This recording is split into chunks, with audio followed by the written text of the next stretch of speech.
안녕하세요. 저는 대전 ESF 김예송 간사입니다. 1월 25일 일용할 양식의 말씀은 마가복음 8장 27절부터 9장 1절 말씀입니다. 예수님은 빌립보 가이사랴에서 제자들에게 두 번의 질문을 하십니다. 사람들이 나를 누구라 하느냐 하는 질문에는 세례 요한, 엘리야, 선지자 중에 하나라는 대답이 나옵니다. 예수님은 다시 제자들이 자신을 누구라 하는지를 물으십니다. 제자들은 예수님이 그리스도이시다 대답합니다. 가이사랴 빌립보라는 지역은 로마 황제에게 헌납된 도시로 많은 우상을 섬기던 지역이었습니다. 사람들에게는 많은 신들 중에 한 명, 많은 선지자들 중에 한 명에 불과해 보이는 예수님이었습니다. 그러나 예수님을 알고 그분을 따른 제자들은 예수님만이 유일한 그리스도, 메시아임을 고백하게 됩니다. 그 고백을 들은 예수님은 제자들에게 자신의 비전에 대해 알려주십니다. 그러나 예수님의 비전을 들은 베드로는 낙심합니다. 3년 동안 예수님을 따랐는데 그 결과가 고작 예수님이 버려지는 거라니, 많은 고난을 받고 죽임당하는 거라니, 3일 만에 살아나실 것을 말씀하셨지만 베드로에겐 여전히 낙심이 컸을 것입니다. 그래서 베드로는 예수님을 붙들고 항변하기까지 합니다.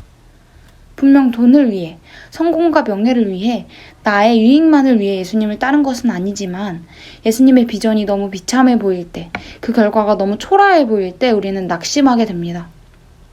나의 생각과 기대대로 될 것은 상상하지도 않았지만 이건 정말 아무것도 남는 것이 없어 보입니다.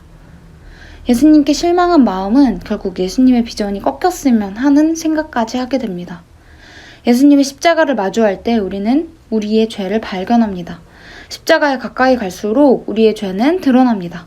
나를 위하는 마음, 철저한 이기심, 자기 중심적인 태도, 선하지 않은 것을 사랑하는 것, 예수님 사랑하지 않는 선택을 우리는 하고 싶어 합니다. 올바른 것이 아닌 나의 기준대로 판단하고 싶어 합니다. 그래서 하나님의 뜻을 막습니다. 세상의 유익을 사랑하기 때문에 영원한 것을 허무하다 여기는 것. 예수님은 이런 마음을 가진 베드로에게 사탄아 물러가라 말씀하십니다.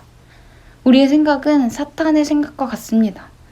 사탄은 예수님의 사역을 방해하는 존재입니다. 제자들 안에 예수님을 따르지 못하도록 낙심하게 하고 자기 자신만을 위하게 만듭니다. 이 세상의 것을 사랑하게 만듭니다. 예수님의 십자가가 초라해 보이게 만듭니다. 그래서 부활이 예비되어도 더 나은 가치가 있다고, 그 가치를 쫓아야 할 것처럼 생각하게 합니다. 십자가와 부활보다 더 나은 가치는 없는데 말이죠. 다시 베드로의 고백으로 돌아와 보겠습니다. 주는 그리스도이십니다. 고백하는 베드로의 속마음에는 예수님을 사랑하는 마음이 있었을 것입니다. 정말 예수님을 그리스도라 생각하고 주님이라 생각하고 따르고자 했을 것입니다. 그렇다면 베드로는 왜 낙심했을까요? 십자가를 져야 할 때 우리는 왜 낙심을 하는 것일까요? 낙심의 이유는 예수님의 비전을 내가 사랑하지 않아서입니다.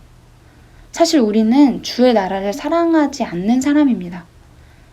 주님의 통치도 기대하지 않고 예수님의 십자가와 부활, 그 구원의 역사도 원하지 않는 사람입니다. 그런데 또 우리는 이런 죄된 우리의 모습을 싫어합니다. 그래서 우리는 우리가 주님을 사랑한다고 생각합니다. 분명 말씀으로 보면, 우리 자신을 보면 우리는 주님을 사랑하지 않는 사람인데 그렇게 평가받고 싶지 않아 합니다. 우리는 그 인정마저 할 수가 없는 사람입니다. 죄에 대한 인정을 두려워하는 연약한 사람입니다. 그래서 우리에겐 은혜가 필요합니다. 죄인임을 깨닫는 은혜. 구원받았음에도 계속해서 죄를 지을 수밖에 없는 연약한 존재임을 깨닫는 은혜. 예수님의 십자가와 부활을 무시하는 나를 인정할 수 있는 은혜. 그런 나를 사랑하셔서 예수님이 십자가를 지셨음을 믿는 은혜. 그리고 그런 예수님을 하나님이 다시 살리셨다는 것을 믿는 은혜. 이 철저한 하나님의 의로 구원받는 은혜 말입니다. 예수님의 질문은 지금도 계속됩니다. 사람들이 나를 누구라 하느냐? 아마 사람들의 평가는 다 다를 것입니다. 그러나 예수님의 진짜 질문은 그 다음에 있습니다. 너희는 나를 누구라 하느냐? 이 질문에 우리는 한 가지만을 대답해야 합니다. 예수님이 그리스도이십니다. 예수님의 제자는 예수님이 그리스도이심을 깨달은 자입니다. 예수님이 그리스도이심을 깨달은 자는 예수님을 따를 수밖에 없습니다. 그분의 비전을 따를 수밖에 없습니다. 제자는 나를 사랑하고 나를 위하는 그 죄성을 죽이고 예수님을 따라야 합니다. 예수님의 비전을 따르고 싶지 않아 하는 그 생각 자체를 부인하는 것. 주님을 사랑하기 싫은 그 생각 자체를 십자가 앞에 내려놓는 것. 그래서 우리 안에 죄에 대하여 죽고 의에 대하여 다시 살아나는 십자가와 부활의 사역을 이루어야 합니다. 예수님을 믿는 삶은 이런 철저한 자기 부인과 십자가의 삶입니다.